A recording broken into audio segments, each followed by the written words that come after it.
sites in Syria ever since the HTS managed to overthrow the former President Bashar al-Assad in December. Israel says that it wants to prevent any weapons from falling into the hands of the new authorities that it now claims are jihadists. Now, the Israeli military has also deployed troops in the UN-patrolled buffer zone on the Golan Heights, while Prime Minister Netanyahu has demanded for the demilitarization of southern Syria. Now, Syria's foreign ministry has accused Israel of waging a campaign against the stability of the country. On Monday, during a visit to Jerusalem, EU's foreign policy chief Kaja Kallas warned that Israeli attacks on Syria and Lebanon threaten to worsen the situation. Syria has condemned the deadly Israeli strikes across the country as a flagrant violation of its sovereignty after Israel said it struck military capabilities. Syrian state media said the strikes hit close to a defense research center in Damascus, among other sites, while a war monitor reported 4 dead in the latest Israeli attack on Syria. Now, the Syrian foreign ministry called it a blatant violation of international law and Syrian sovereignty. It said 5 strikes across the country resulted in the near-total destruction of a military airport in central Syrian province Hama, injuring dozens of civilians and soldiers. The Syrian ministry said the strikes came as the country was trying to rebuild after 14 years of war. Syria's Sana news agency reported a strike that targeted the vicinity of the scientific research building in Damascus' Barzeh neighborhood and a raid in the vicinity of Hama. The Israeli military said that forces struck military capabilities that remained at the Syrian bases of Hama and T4, along with additional remaining military infrastructure sites. In the area of Damascus, Israel said it wants to prevent weapons from falling into the hands of the new authorities. Last month, Israel said it struck the T4 military base in central Homs province twice, targeting military capabilities at the site. After the fall of longtime leader Bashar al-Assad and his regime, Israel also has deployed troops to a UN-patrolled buffer zone on the strategic Golan Heights and called for the complete demilitarization of southern Syria, which borders the Israeli-annexed Golan Heights.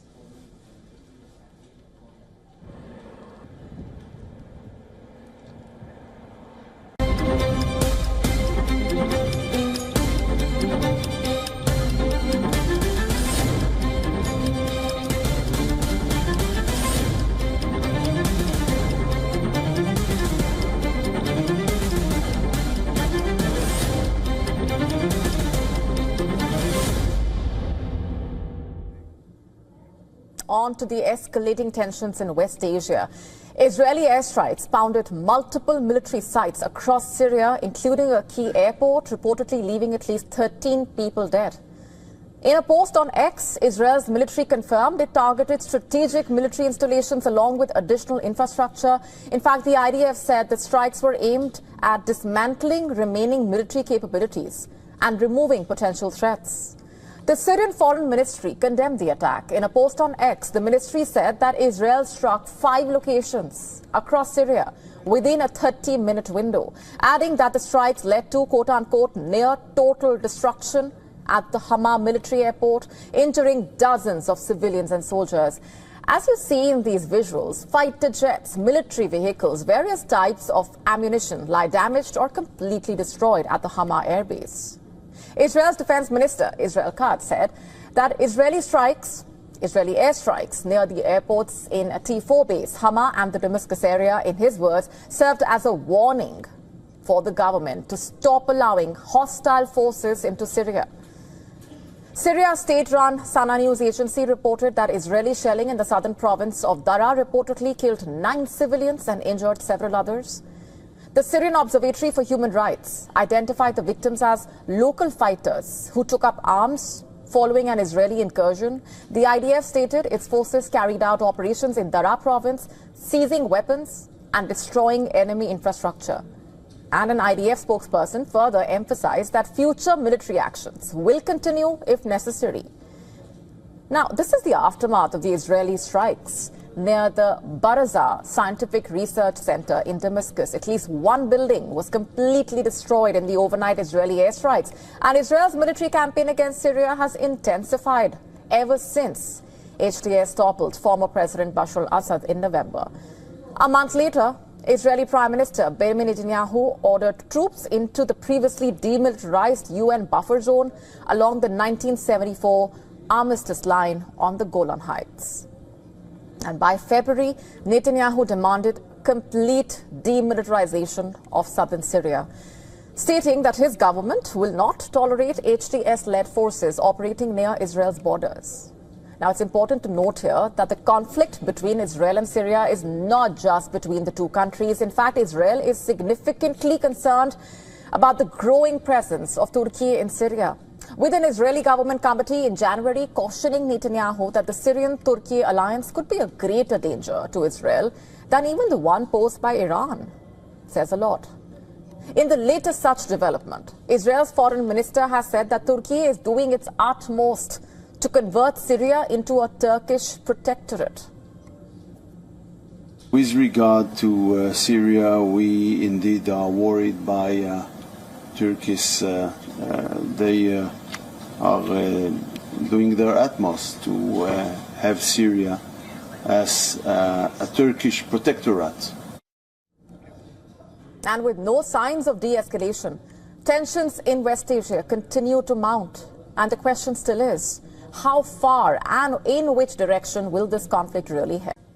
The Israeli army says it has yet again struck 2 military bases in central Syria, a day after the European Union's foreign policy chief warned that strikes in Syria and Lebanon risked escalation.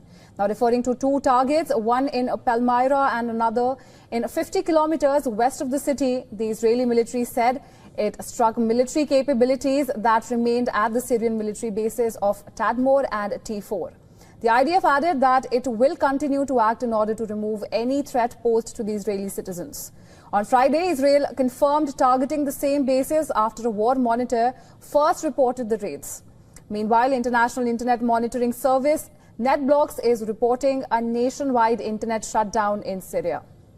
Israel has launched hundreds of strikes on military sites in Syria since HTS-led rebels overthrew Bashar al-Assad in December.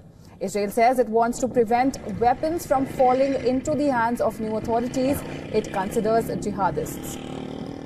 Well, the Israeli military has also deployed troops in the unpatrolled buffer zone on the Golan Heights, while Prime Minister Benjamin Netanyahu has demanded the demilitarization of southern Syria.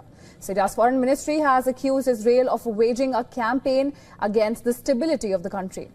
On Monday, during a visit to Jerusalem, EU Foreign Policy Chief Kaja Kallas has warned that Israeli strikes on Syria and Lebanon were threatening to worsen the situation.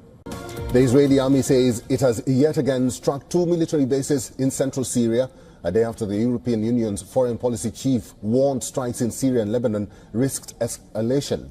Now referring to the 2 targets, one in Palmyra and another in 50 kilometers west of the city, the Israeli military said it struck military capabilities that remained at the Syrian military bases of Tadmar and T4. The IDF added that it will continue to act in order to remove any threats posed to the Israeli citizens. On Friday, Israel confirmed targeting the same bases after a war monitor first reported the raids. International Internet Monitoring Services NetBlocks is reporting a nationwide internet shutdown in Syria. Israel has launched hundreds of strikes on military sites in Syria since HTS-led rebels overthrew Bashar al-Assad in December last year. Israel says it wants to prevent weapons from falling into the hands of new authorities it considers jihadists. The Israeli military has also deployed troops in the United Nations patrolled buffer zone or the Golan Heights, while Prime Minister Benjamin Netanyahu has demanded the demilitarization of southern Syria. Syria's foreign ministry has accused Israel of waging a campaign against the stability of the country. On Monday, during a visit to Jerusalem, EU Foreign Policy Chief Kaja Kallas had warned that Israeli strikes on Syria and Lebanon were threatening to worsen the situation.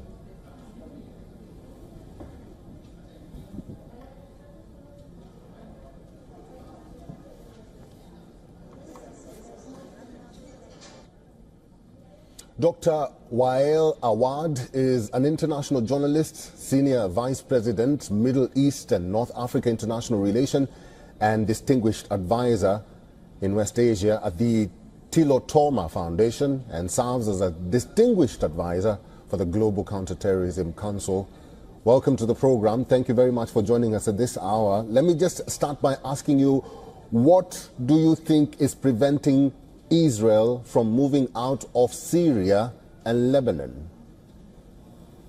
Thank you for having me. I believe the new strategy for the Israeli government is to make sure that there is a new reality created after the fall of Assad regime, because you see, it was the same group that Israel have been supporting since 2013, Hayat Tahrir al-Sham, and they have been funding them, and they were treating the patients of all the fighters who were fighting the Syrian government at the occupied Golan Heights, and then they send them back. So now Israel realized that these groups are terrorist group in their own prescription of this, and they cannot be given advantage of taking part in the near to Israel and create a kind of a threat to security to Israel in the future. So therefore, Israel have been expanding, cementing its position in Syria. That's already controlling 3 provinces of Syria, deep 65 kilometers deep inside Syria, and controlling all the road to Damascus. And now by attacking Palmyra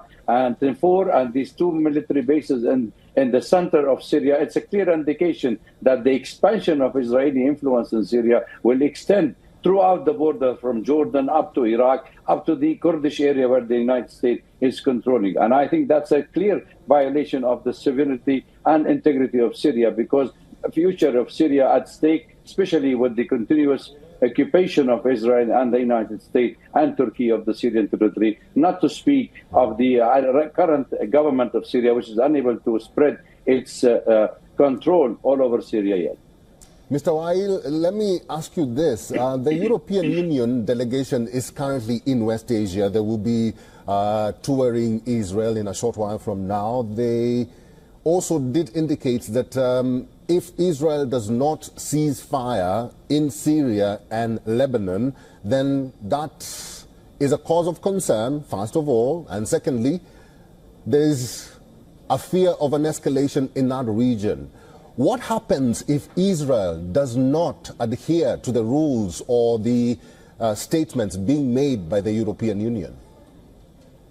I don't think Israel follows any rule, neither from the European Union nor even from the United States when it comes to its own security, not even from the UN Security Council. And you know, for the last 1 month, there are 4 times discussion at the UN Security Council under closed doors about Syria future, because here there is a project which is being carried out by sinister plot by different governments to break up Syria. In fact, by bringing this group into the leading in Syrian government and continue occupation of the Syrian part, it's a clear indication that this is not going to be easy for anybody to come out of it, because the project is to continue and expand this war, go into a regional war. And I think Prime Minister Netanyahu have made it very clear that the Israeli project is already in place, and he wanted to expand and achieve at least some of the Israelis' ambition of a greater Israel, which is including part of Syria. By the way, many people don't mention that, you know, that in 2014 an American company discovered oil at the Syrian-occupied Golan by Israel,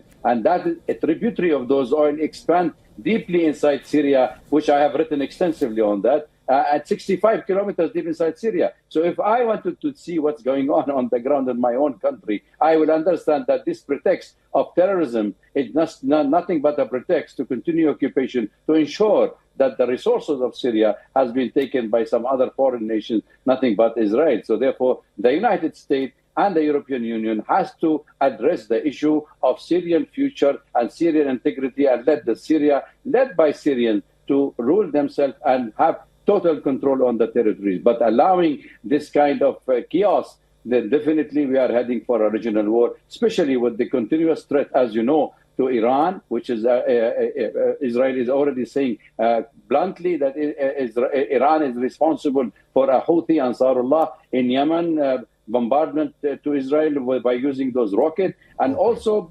helping Hezbollah and helping Hamas. So therefore, regional war is still on the card, and it could be on the table the next few months. Dr. Wael Awad, thank you very much for all your insights and for talking to WION World is One today. Thank you for having me.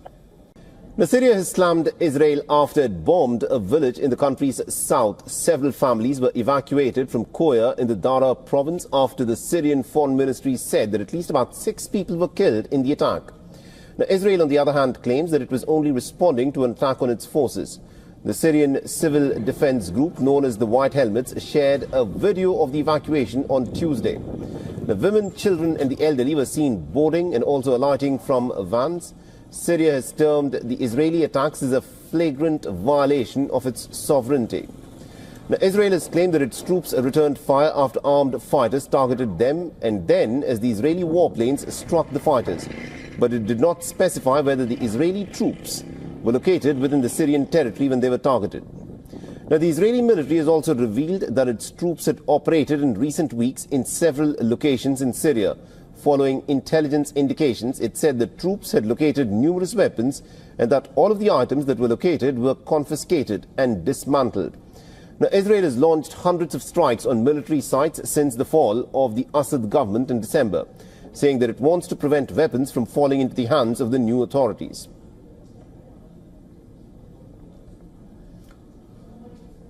On Tuesday, the Israeli military said that it had struck military capabilities and Syrian military bases in Palmyra, another 50 kilometers west of the city. On Friday, the military had carried out bombings on the same bases. The United Nations Special Envoy for Syria, Geir Pedersen, told the Security Council on Tuesday that he was very concerned by the Israeli statements on the intention to stay on in Syria and has demanded for the full demilitarization of the south. You know, Syria stands at a crossroad. It could go bad, but that should be in no one's interest. And no one can really have an interest in that. So what we need to make sure is that we support what Syria is not trying to do and that we mobilize real international support behind that. Pedersen also said that the rising violence within Syria is threatening the great hopes that its people had following the ouster of Assad. Apart from the Israeli airstrikes, he also pointed to the conflict in various parts of the country, including the border with Lebanon. Syria has condemned deadly Israeli strikes across the country as a flagrant violation of its sovereignty, after Israel said that it struck military capabilities. The Syrian state media said that the strikes hit close to a defense research center in Damascus. And this is while a war monitor reported 4 dead in the latest Israeli attack on Syria. The Syrian Foreign Ministry called it a blatant violation of international law and Syrian sovereignty. It said 5 strikes across the country resulted in the near total destruction of a military airport in central Syrian province Hama, injuring dozens of civilians and soldiers. The Syrian ministry said the strikes came as the country was trying to rebuild after 14 years of war. Syria's Sana news agency reported a strike that targeted the vicinity of the scientific research building in Damascus and a raid in the vicinity of Hama. The Israeli military said that forces struck military capabilities that remained at the Syrian bases of Hama and T4. And this is along with additional remaining military infrastructure sites in the area of Damascus. Israel said it wants to prevent weapons from falling into the hands of new authorities. And last month, Israel said that it struck the T4 military base in central Homs province twice. After the fall of long-time Bashar al-Assad regime, Israel also has deployed troops to a UN-patrolled buffer zone on the strategic Golan Heights and called for the complete demilitarization of southern Syria.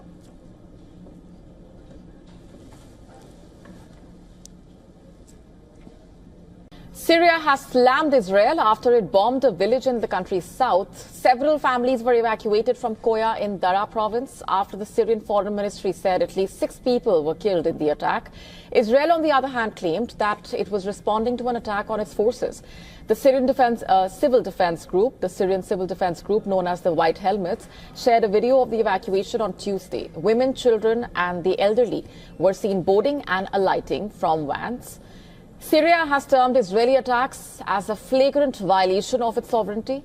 And Israel has claimed that its troops returned fire after armed fighters targeted them, and then an Israeli warplane struck the fighters. But it did not specify whether the Israeli troops were located within Syrian territory when they were targeted.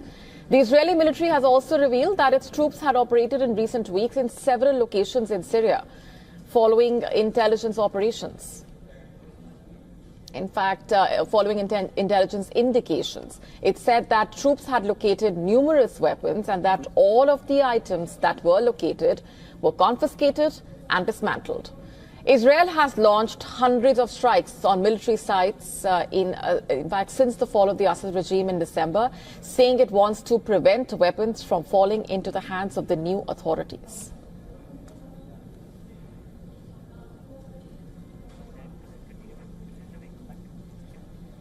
On Tuesday, the Israeli military said it had struck military capabilities, the Syrian military bases in Palmyra and another 50 kilometers west of the city. On Friday, the military had carried out strikes on the same bases. United Nations Special Envoy for Syria, Geir Pedersen, told the Security Council on Tuesday that he was concerned by Israeli statements on the intention to stay in Syria and demands for the full demilitarization of the south. You know, Syria stands at a crossroad. It could go bad, but that should be in no one's interest. And no one can really have an interest in that. So what we need to make sure is that we support what Syria is not trying to do, and that we mobilize real international support behind that.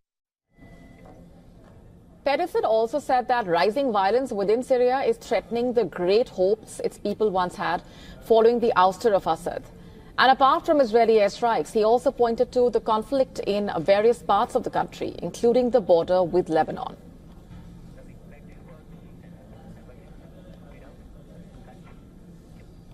And for more on this, our correspondent Susan Tehrani getting us this report from the UN headquarters in New York. While this month marks the 14th anniversary since the uprising against the Assad regime, the horrific events of this month alone show that any glimmer of hope for a better future for Syria remains elusive and fragile. On Tuesday, the United Nations Security Council held an urgent meeting on Syria following recent sectarian violence, the deadliest since Assad's fall in December. Hundreds of civilians, mostly Alawites, were killed. The United States and other members condemned the violence and called for a transparent investigation and also accountability. The United States also stressed the need for a truly inclusive political process that involves the Kurds, the Druze, the Alawites, and the Christians, and also warned foreign fighters, including Iranian militias, that they must be removed. But the question remains, will these calls ultimately play a pivotal role in pressuring Syria's interim authorities to move beyond their past and build on a stable future?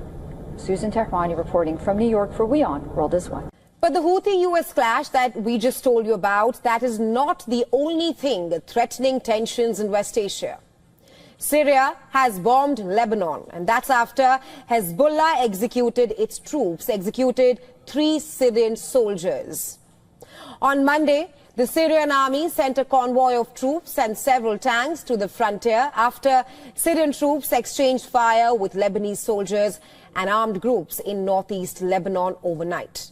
And this is a new round of clashes that have taken place along the two countries' border. Syrian troops fired into the air as they moved through towns on the way to the border. You see, tensions have been high, and that's since Islamist rebels toppled former Syrian President Bashar al-Assad, who was an ally of Iran and Iran-backed Lebanese armed group Hezbollah. Late on Sunday, Syria's defense ministry accused Hezbollah of crossing into Syrian territory and kidnapping and killing 3 members of Syria's new army. Hezbollah has meanwhile denied any involvement into this incident. According to the Syrian Observatory for Human Rights, which is a Britain-based war monitor, Shia groups were involved. But the circumstances of the incident remain unclear. Lebanese security sources cited by news agency Reuters say that the 3 Syrian soldiers had crossed into Lebanese territory first.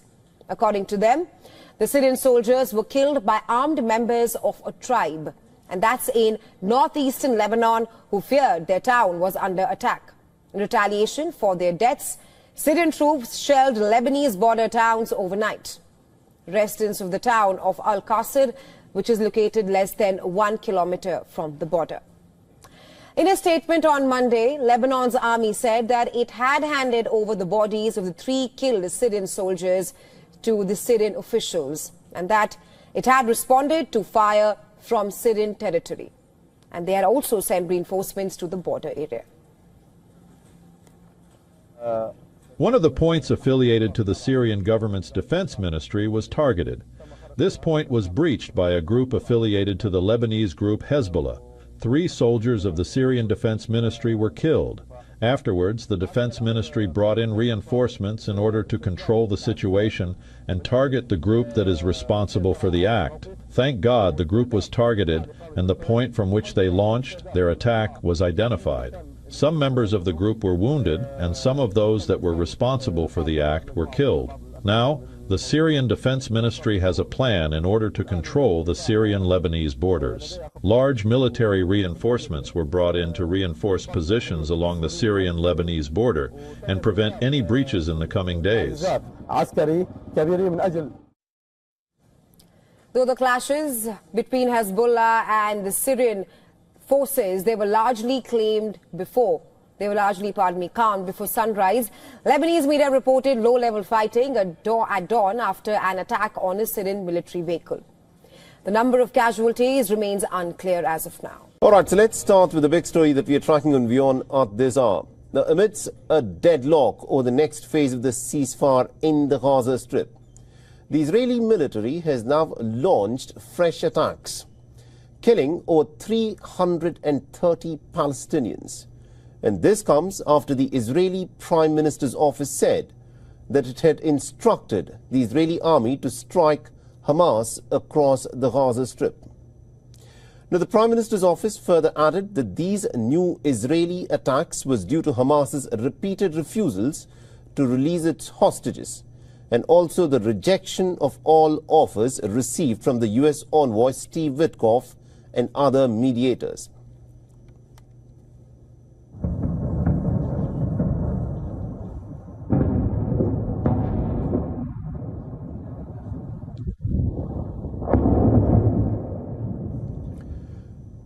So as Israel resumed its military strikes, explosions were heard over Gaza cities. Schools in the Israeli towns bordering Gaza have been closed amidst the resumption in hostilities. The ambulances were seen racing out of the Nasser hospital in Gaza's Khan Yunis.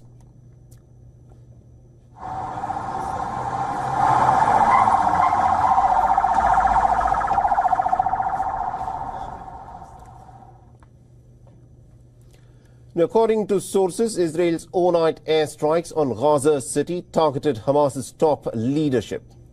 Now, Hamas has confirmed that its General Mahmoud Abu Watfa, who was responsible for overseeing the police and internal security services in the Gaza Strip, has been killed in these attacks by the Israelis. Also, Hamas official Mohammed al-Jmasi was killed in these attacks along with members of his family, including his grandchildren. In all, at least 5 senior Hamas officials were reportedly killed in these Israeli strikes. Now, Israel's ambassador to the United Nations, Danny Danon, has said that Israel will show no mercy on Hamas, and also these air attacks by the Israelis on Gaza will continue until all hostages are returned. The Israeli Air Force initiated a series of attacks against Hamas targets in Gaza. We will show no mercy on our enemies. Let me be very clear. Israel will not stop until all of our hostages are back home. We will make it very clear to the Security Council that if they want to stop the war in Gaza, they have to ensure that the hostages are coming back to Israel. We are committed to bring them back. Now, according to the White House, the United States was consulted by the Israelis before launching these air attacks over Gaza.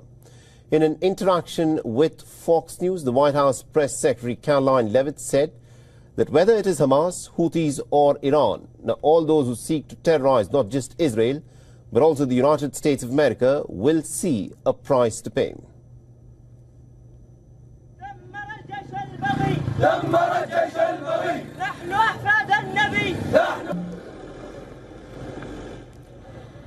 Meanwhile, after some tense cross-border clashes that left 10 people dead over the last 2 days, Lebanon and Syria have now agreed on a ceasefire.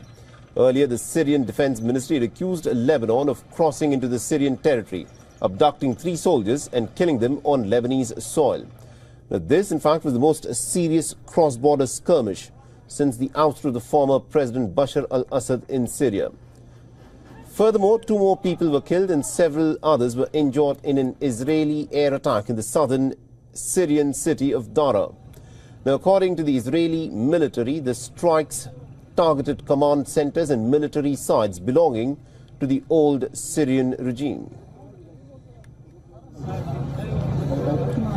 All right, now to give us more updates in terms of what is happening in this war, we are joined from Tel Aviv by Mr. Asher Westrop Evans, who is currently an Israeli citizen spokesperson and also a West Asia analyst. He's joining us live on this broadcast. Now, Mr. Westrop Evans, this is a critical moment again in this war where Israel, since yesterday night, has resumed its campaign of bombing the Gaza Strip. More than 330 people within the Gaza Strip have been killed. What do you think is Israel's strategy here? Has it now given up any further negotiations to continue into the second phase of the ceasefire negotiations?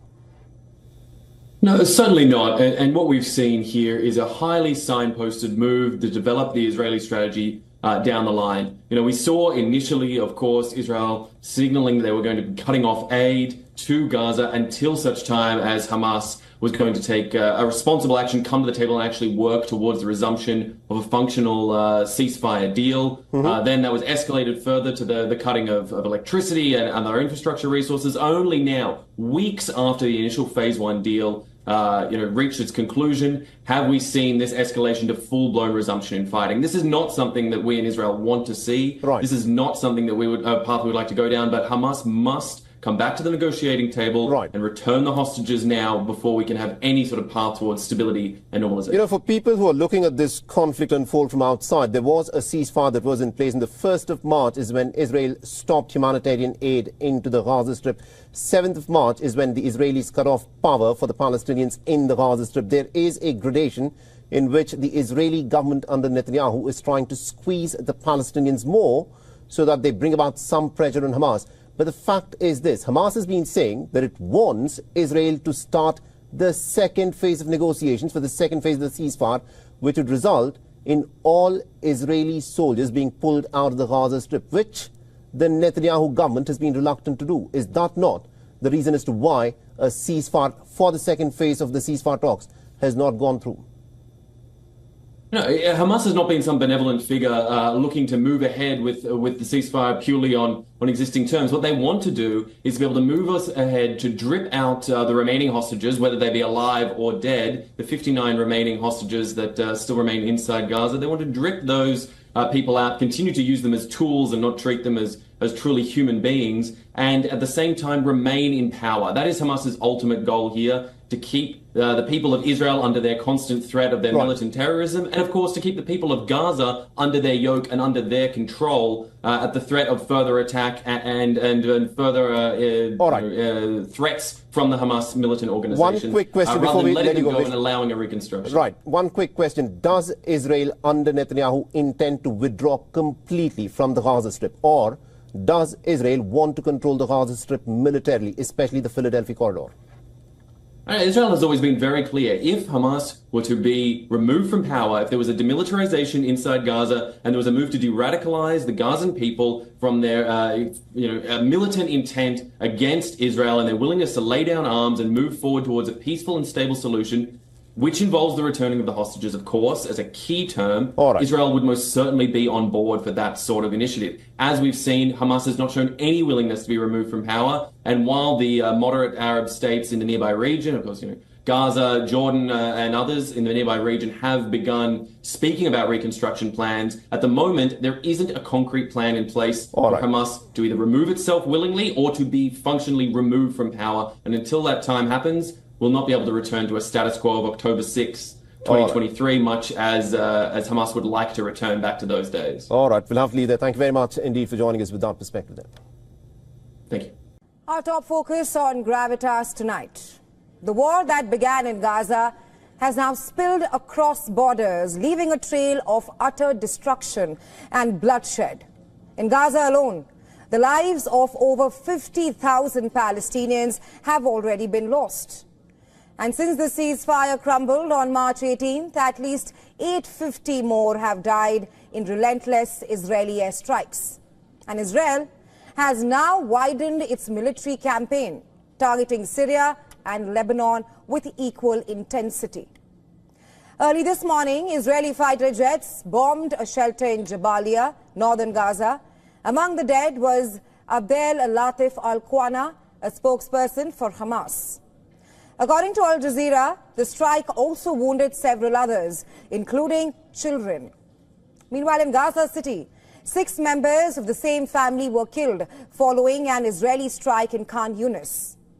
Israel conducted a series of airstrikes that reportedly struck 3 residential areas. According to reports, at least 1 person died in these strikes, while 3 others were injured. In Gaza's northern city of Beit Lahaya, bodies of at least 11 people have been recovered from the rubble of a residential area following an Israeli strike that occurred at early dawn.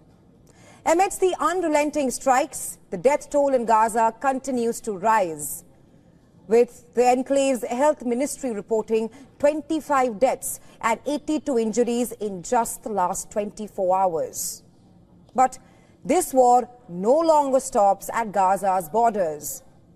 In southern Lebanon, Israeli strikes have killed at least 4 individuals in 2 different attacks, with Israel claiming to have targeted Hezbollah operatives in Lebanon.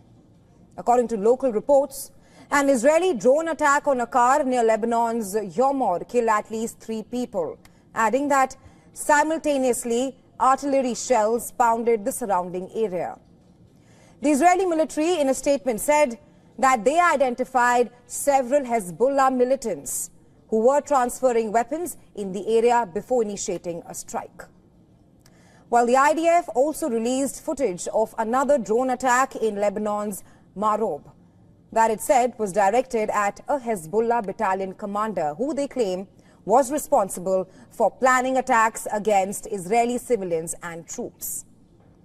So we told you about Israeli airstrikes in Gaza and Lebanon. Meanwhile, Syria has not been spared either. Israeli missiles struck an ammunition warehouse in Syria's port city of Latakia. The missile barrage reportedly caused major destructions. And visuals on your screens right now show a massive explosion following the airstrikes. And amid all this chaos, where Israel continues to attack Gaza, Lebanon and Syria, Israel itself faces unrest. Thousands of Israelis are taking to the streets, demanding action to bring home hostages held by Hamas.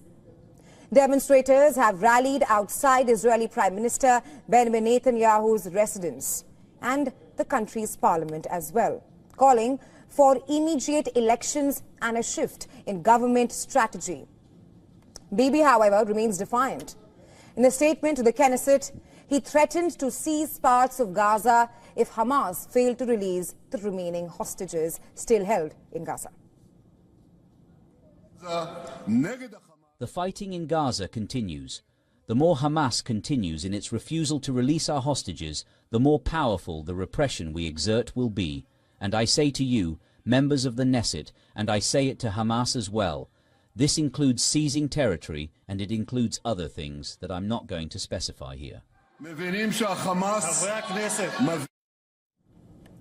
Meanwhile, the country's defense minister, Israel Katz, urged Gaza residents to evacuate as the Israeli military prepares to intensify its operations in Gaza. Residents of Gaza, the IDF will soon operate in force in additional areas of Gaza, and you will be required to evacuate for your own protection from the combat zones. The plans are already prepared and approved. Hamas is endangering your lives and will cause you to lose your homes and more territory that will be annexed to the Israeli defense system. West Asia is clearly on the boil. The fragile ceasefires have disintegrated, leaving countries and millions of people under the threat of escalating violence. As Israeli airstrikes stretched across Gaza, Lebanon and Syria, and demonstrations mount at home, the question remains: how much longer can this region endure such bloodshed? And more importantly, what price will peace demand in West Asia? Now, at least 9 people were killed as Israel carried out 2 airstrikes in Syria. According to the Syrian Observatory for Human Rights, Israel struck military targets in the vicinity of Al-Kiswa and Al-Mukayleba near Damascus. Now, the attack came less than 24 hours after similar Israeli attacks on military targets and a ground incursion. As per the War Monitor, 13 people died in the attacks. The strikes come despite the United Nations warning that such attacks undermine efforts to build a new Syria. Well, Israel has been bombing Syrian military assets and has conducted ground incursions into southern Syria since the Bashar al-Assad regime was thrown out of power. Now, according to reports, Israel claims that the attacks are to repel the new government's forces from the border. In the meantime, Turkey has accused Israel of destabilizing Syria and has demanded Israel withdraw from the territory. Turkey's foreign minister has said that Israel has become the greatest regional threat to regional security and is a strategic destabilizer, causing chaos and feeding terrorism. Well, this comes after Israeli Foreign Minister Gideon Sa'ar accused Ankara of playing a negative role in Syria. Now, Sa'ar has said that they're doing their utmost to have Syria as a Turkish protectorate. Now, according to the International Committee of the Red Cross, more than 700 people have been killed or wounded by mines and other explosives in Syria since Bashar al-Assad's fall in December last year. It had recorded 912 casualties for the entire year of 2024. The organization said that civilians face heightened risks from military vehicles and weapons stockpile left behind by the Assad regime.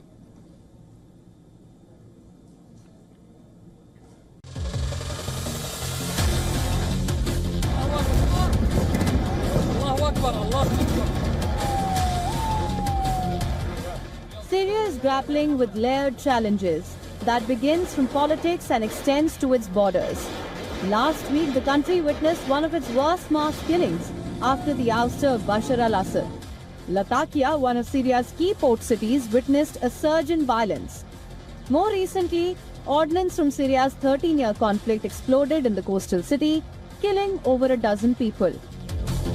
While Syria was reeling from a string of sectarian killings, Damascus faced brutal clashes along its borders with Lebanon and Israel.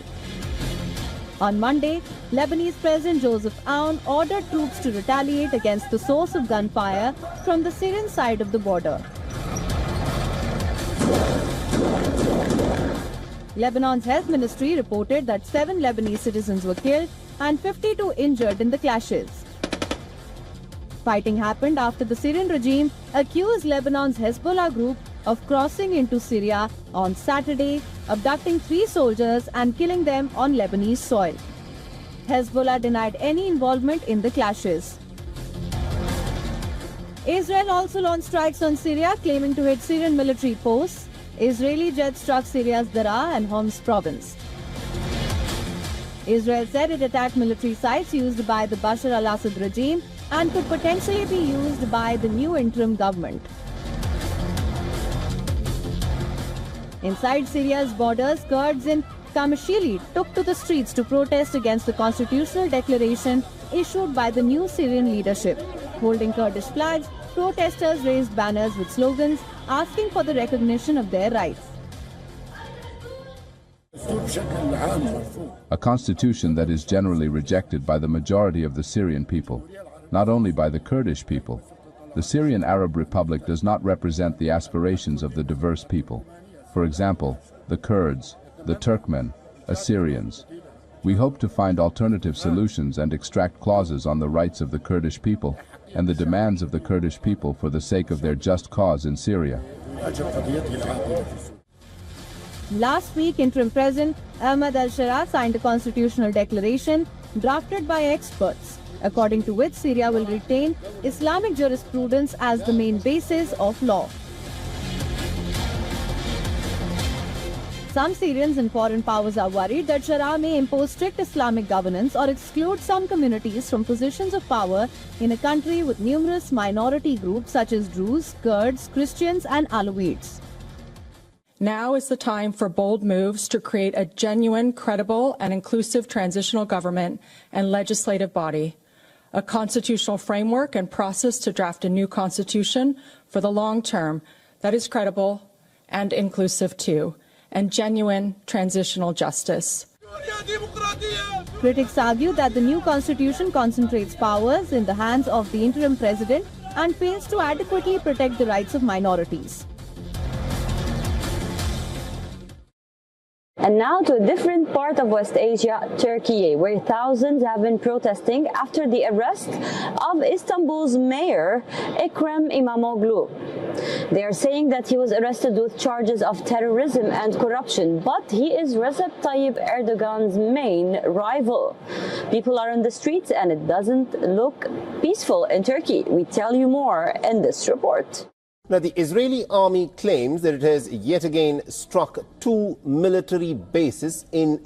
Our next story is about Iran. It boasts of bomb-proof missile cities. Let me just say that again. Bomb-proof missile cities.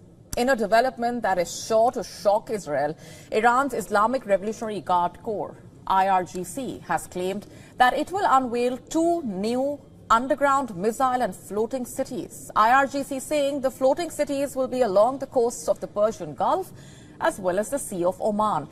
They will accommodate a broad range of cruise and ballistic missiles. The regime has also said that it is ready for war but will not initiate any war in the region. On Monday, IRGC spokesperson General Ali Mohammad Naimi gave details on the ongoing Pember-e-Azam 19 military exercise and a number of other war games that will be held in the coming days. He stated that during the drills, the IRGC Aerospace Force will unveil missile and drone cities. He said that an underground city storing missiles and another facility accommodating vessels will also be unveiled in the south of Iran.